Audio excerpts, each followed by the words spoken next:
great honor, and I can't think of any greater synergy, completion, whatever you want to talk about. After Rob Reiner's passing, the pain only got worse.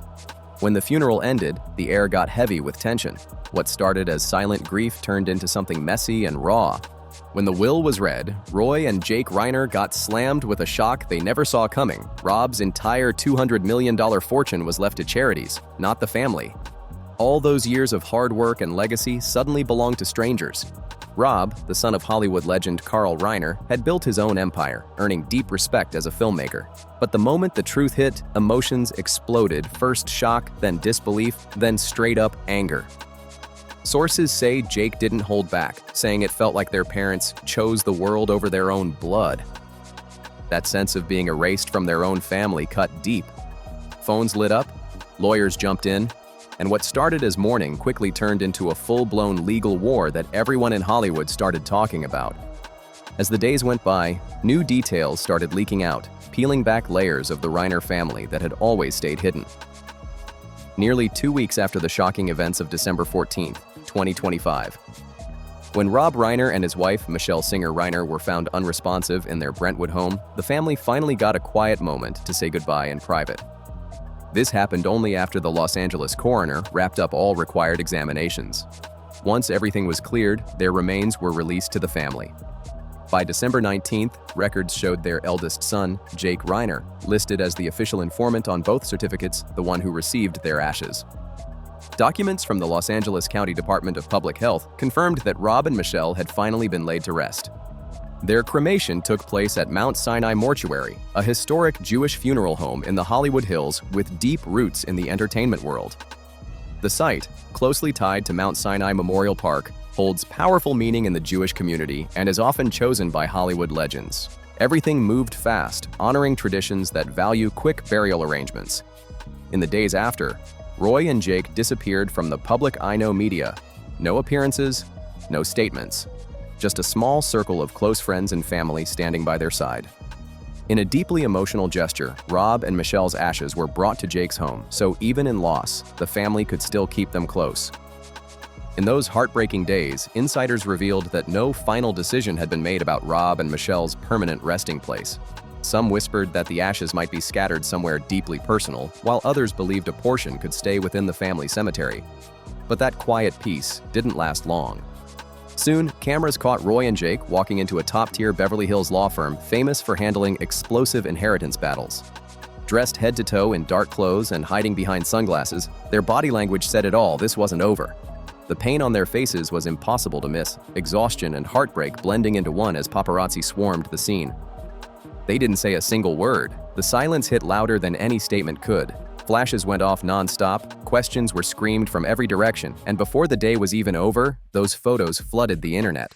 Once those images went viral, the media chaos exploded. Headlines screamed about a $200 million inheritance war, and the public couldn't believe how quickly Rob Reiner's sons had turned to lawyers, especially when the will hadn't even been officially confirmed as opened. Roy Reiner stayed completely silent, her eyes heavy and distant, showing the kind of pain words couldn't touch. Jake walked just ahead of her, almost like he was trying to shield her from the cameras closing in. Reporters swarmed the pair, voices clashing as they fired off questions about who would control the estate, who had inheritance rights, and who would take charge of their parents' assets. One journalist shouted, asking if Rob Reiner's will had already been validated. Another demanded to know who was running the estate while everything was still up in the air. The hallway buzzed with noise, cold, sharp, and heartless. None of it reflected the truth in front of them, two people still mourning their parents less than 2 weeks after losing them. Then, when emotions were already on edge, new information dropped, and it hit like a storm. A close source revealed something that left everyone stunned. Almost all of Rob Reiner's $200 million fortune had already been committed to charitable foundations. At first, the news spread quietly, but once it broke wide, the shock was massive. A longtime family friend said Rob's choice wasn't out of anger or rejection, it came from something deeper. He believed real strength came from building your own path, not living off what was handed down. That same close friend revealed that Rob Reiner always talked about independence. He wanted his kids to build their own paths, no shortcuts, no handouts. He believed Jake, Romy, and Nick each had to carve out their own lives. For Nick, who'd gone through some personal struggles, Rob thought a little real-world pressure might actually make him stronger. He believed too much comfort could stop growth in its tracks. Rob had reportedly said that constantly protecting Nick would only hold him back. In Rob's mind, dropping a massive inheritance into the hands of someone still finding their footing would only make things harder. One friend didn't sugarcoat it. Rob saw that as throwing gas on a fire already burning. To him, life itself was the ultimate teacher. Hard work, accountability, and facing reality head-on meant more to Rob than any financial cushion ever could. Jake and Romy were seen in a different light. He felt they'd already proven their focus and drive. Jake had a solid career and his own rhythm, while Romy was fully locked into her creative grind, building something real on her own terms. Rob believed both had already shown their strength, even joking that his kids could handle anything life threw at them. For him, success wasn't about the size of the inheritance. It was about whether his children could live with purpose long after he was gone. That's why, long before everything unfolded, Rob had already made his wishes crystal clear. Rob had already made up his mind most of his estimated $200 million fortune wouldn't stay in the family. Instead, he planned to pour it into charitable foundations that could keep making a difference long after he was gone. In his eyes, money wasn't meant to be a safety blanket that softened the next generation. It was supposed to keep working for the world. And this wasn't just talk. Sources close to the family revealed that Rob personally trusted Roy to handle the sale of their Brentwood home and other properties, but with one major condition. Every single dollar from those sales was to go straight into the charities he'd handpicked. These weren't random choices either. They were tied to causes that Rob and Michelle had championed for years: education, healthcare, and community-based programs that truly changed lives.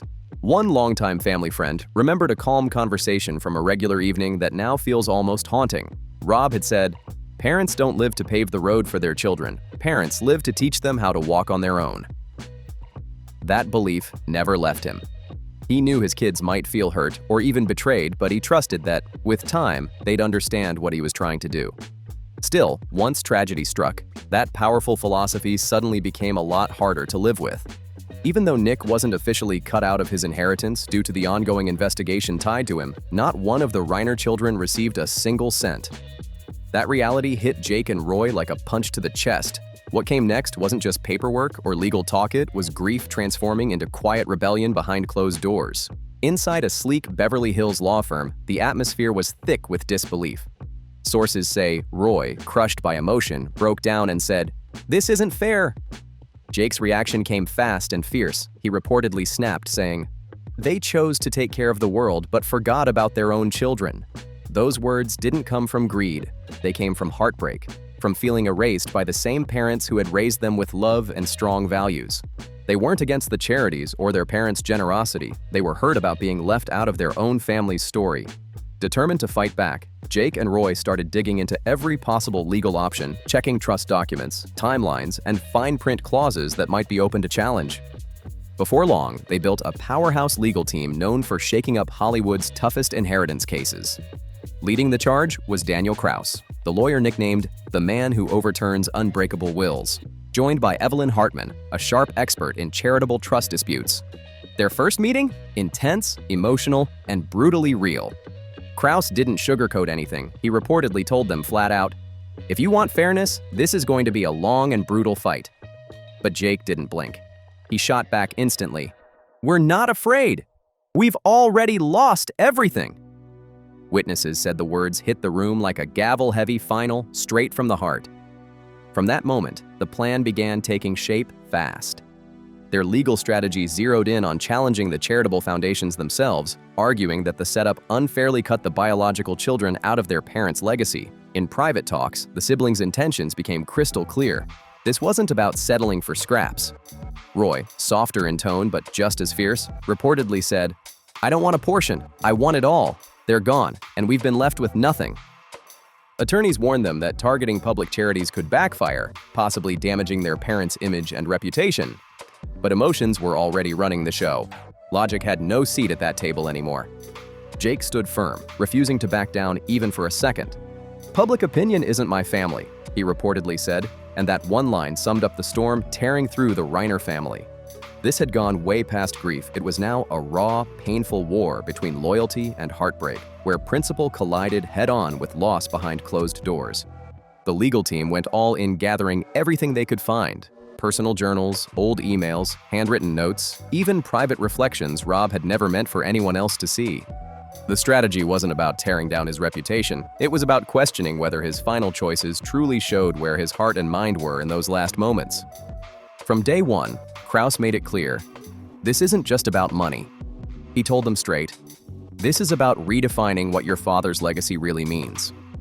That hit deep because this battle wasn't only being fought in courtrooms, it was unfolding inside their hearts, where love, resentment, loyalty, and grief were all crashing together like waves.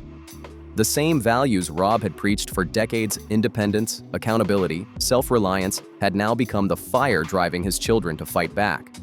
For Jake and Roy, this wasn't about philosophy anymore. It was about pain, about never getting to ask why, about never hearing an explanation because time had already run out. Outside, the world continued to praise Rob Reiner as a man of compassion and justice, while inside his own home, his family was quietly falling apart over those very ideals. One close friend spoke softly, saying Rob had always believed his children would understand one day, but he left before he could hear them say, "We're not ready." That silence hung thick in the air, and just like that, the story of Rob and Michelle Reiner's will became something much deeper than a fight over money. It turned into a heartbreaking reflection on love, legacy, and loss. It showed that even the most generous intentions can still leave scars that no amount of money can fix. For decades, Rob and Michelle had been seen as one of Hollywood's most socially conscious power couples. Their passion for helping others shaped everything they did, from championing early childhood education to fighting for equality and human rights. Their mission was never about image, it was real, lived, and personal. Their greatest creation, the I Am Your Child Foundation, proved that their compassion wasn't just talk. The organization focused on the earliest and most important years of life birth through early childhood, highlighting emotional growth, learning, and family connection in a powerful and educational way. The foundation broke new ground with films like I Am Your Child and The First Years Last Forever, featuring icons like Tom Hanks and Oprah Winfrey. The message spread to millions, completely changing how parents across the country viewed early learning and emotional development. Riding that impact, Rob went even further, launching Parents Action for Children, a movement built to bring neuroscience and child psychology into real public policy discussions. It wasn't about fame, it was about creating lasting change that truly mattered. Rob Reiner's mission was bold but laser-focused, to push lawmakers to truly invest in young children and give real, lasting support to working families. Michelle was the quiet force behind it all, connecting donors, experts, and legislators, making sure every piece of the movement stayed strong and organized. One of their biggest breakthroughs came with Proposition 10, a campaign that changed the game in California by making early childhood development a state priority. That legacy still stands strong today, but now it lives alongside a family trying to make sense of love, loss, and painful questions that never got answered. It's proof that even the noblest ideals can leave heavy shadows behind. Rob didn't just talk about progress, he made it happen. One of his boldest steps was backing a small tax on tobacco products, with every penny going straight into First 5 California, a program dedicated to healthcare, education, and healthy development for kids under 5. The results were huge billions of dollars redirected into programs that helped children grow stronger and healthier from the start. To this day, many still point to that as one of the best examples of activism and policy working hand in hand for real, lasting change. And Rob didn't stop there. His fight for equality went national when he co-founded the American Foundation for Equal Rights, an organization that played a key role in taking down laws restricting marriage rights in California. That battle helped pave the way to the historic 2015 Supreme Court decision that made marriage equality the law across the entire United States. Rob might have been the public face of their mission, but behind the scenes, Michelle was the real engine that kept everything moving. She was the strategist, the connector, the one pulling the strings, coordinating press, bringing artists together, and making sure every campaign carried genuine heart and purpose. While Rob stood at the podium, Michelle worked quietly in the background, tying everything together and sharpening the mission's focus beyond their own organizations. Together, they championed countless causes: public education, mental health awareness, and programs helping people rebuild their lives after recovery.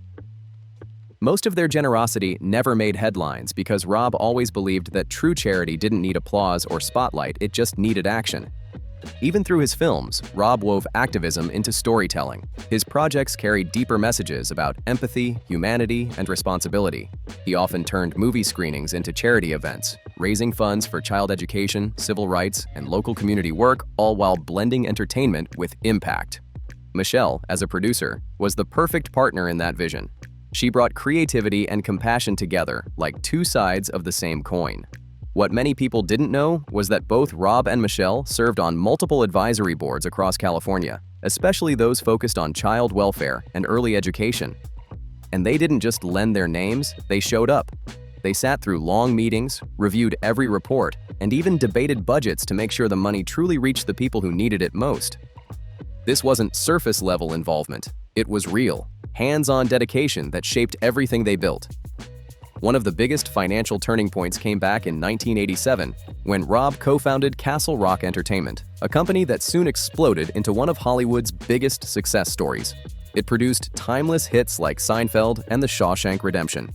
When Castle Rock was eventually sold and restructured in the early 90s, Rob walked away with a massive payout from his ownership stake. His fortune skyrocketed overnight. That deal became the biggest leap in his personal wealth, but real estate took it even higher. In 1991, Rob bought his now iconic Brentwood mansion from Norman Lear for around $4.75 million. Today, that same home is estimated to be worth between $10 million and $13.5 million. He also owned a breathtaking beachfront villa in Malibu's ultra-exclusive Colony area, which he bought in the 90s for about $4 million. Over time, that property soared in value, peaking at nearly $20 million, and was even rented out for as much as $150,000 a month during high season. And that wasn't all. Rob held several luxury homes scattered across Beverly Hills and other prime Los Angeles spots. As the real estate market boomed, his properties multiplied in value, locking in his financial power for decades. Still, Rob's success wasn't just about money or mansions. It was built on creative vision, bold risks, and smart deals. Ironically, that same fortune, once a symbol of everything he'd earned, would later become the heart of a painful family conflict driven by love, loss, and unanswered questions. This wasn't just a story about money, it was a story about legacy, intention, and consequence crashing together in ways no one could have predicted. It showed how even the most carefully built life can still leave behind complications that no amount of planning can fix. Rob's creative legacy never stopped working for him year after year. It quietly kept paying off. Iconic projects like This Is Spinal Tap and When Harry Met Sally stayed in constant rotation, airing on TV, streaming worldwide, and pulling in royalty checks that just never stopped coming. Each one might have looked small alone, but stacked up over decades, it turned into serious wealth. One of Rob's proudest later-life moments came when he finally settled the long-running copyright dispute over This Is Spinal Tap. That victory gave Rob and his co-creators full control of their creative rights and future earnings. It wasn't just a win on paper, it was deeply personal. A symbolic moment where his voice, ownership, and legacy were finally secured for good. Outside Hollywood, Rob stayed just as sharp. He managed his finances with precision, keeping a diverse investment portfolio spread across stocks and other stable assets. Those weren't the biggest moneymakers, but they kept everything solid during the quieter years when he stepped away from directing. And through it all, one thing often overlooked: Michelle Singer Reiner was right there in the mix, helping guide every move behind the scenes. Michelle wasn't just Rob's partner in life, she was his partner in every strategy, every move. She co-produced films, advised on projects, and helped steer major financial decisions with a calm, focused hand that kept the family far away from the financial traps that ruined so many Hollywood lives. From All in the Family to Castle Rock Entertainment, blockbuster films, lifelong royalties, and luxury homes in Brentwood and Malibu, Rob built an empire worth nearly $200 million. It was a fortune born from creativity, discipline, and decades of relentless hustle. But here's the twist that no one saw coming. The same fortune that defined Rob's success became the source of his family's deepest pain. When his will was finally revealed, it hit like thunder. Everything he'd built over 50 years, every deal, every script, every late night of work wasn't left to his children, but to the charitable foundations he and Michelle had poured their hearts into. To the outside world, it looked like the perfect act of generosity, a man giving it all back. But to his children, it felt completely different. It felt like distance, like being shut out of their father's final embrace. And that's the haunting question still hanging in the air. Did Rob truly believe that love meant teaching independence by leaving nothing behind? Or did that choice come from years of quiet emotional distance that even $200 million couldn't heal? Maybe it was both. Maybe it was wisdom wrapped in heartbreak. Because in the end, this story was never just about money. It was about legacy, belief, and the complicated kind of love that can leave even the strongest hearts aching. Now it's your turn to weigh in. What do you think about Rob Reiner's will? Was it fair, or did it cross a line? Did he make a bold move for the greater good, or did his decision leave his family out in the cold? Drop your thoughts in the comments. I want to know what side you're on. Let's talk about it. If you love stories like this, powerful families, hidden truths, and legacies that still echo long after the spotlight fades, don't forget to hit that like button, subscribe, and turn on your notifications so you never miss what's coming next. And don't go anywhere just yet. Check out the next video on your screen right now for even more jaw-dropping celebrity stories, shocking twists, and real drama straight out of Hollywood. Click it, you won't want to miss this one.